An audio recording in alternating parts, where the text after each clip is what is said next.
Hey everyone, I'm Kendrick Diaz, and you're listening to Verse by Verse. A huge chunk of Deuteronomy is Moses rehashing laws and commandments God had given Israel 40 years earlier. But let's not get the impression that's all it is. Deuteronomy is sort of like Moses' commencement address to the new generation of Israelites. The people had finally reached the threshold of the promised land. They were about to embark on a brand new chapter, transitioning from a wandering, Bedouin existence to life as a settled nation with defined borders and a distinct national and spiritual identity.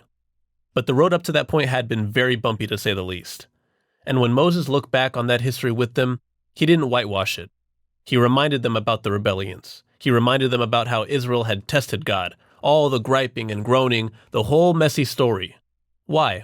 Not to beat them over their head with the nation's mistakes, but to teach them, to exhort them, to inspire them to do better this time around. And then Moses ended with this call to action, Deuteronomy 30 verses 19 through 20. I call heaven and earth as witnesses today against you, that I have set before you life and death, blessing and cursing. Therefore, choose life, that both you and your descendants may live. Then he goes on to explain what that looks like, that you may love the Lord your God, that you may obey his voice, and that you may cling to him. Why? For he is your life and the length of your days, and that you may dwell in the land which the Lord swore to your fathers, to Abraham, Isaac, and Jacob, to give them. In a way, this is a plea. Moses knew that Israel's success rested on one thing, choosing life.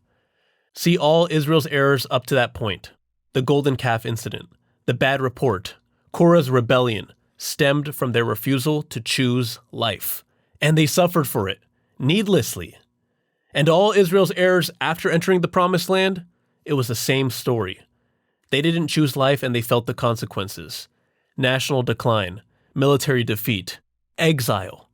Same root failure. So how are we doing with choosing life? You can look back on your personal history as I can with mine.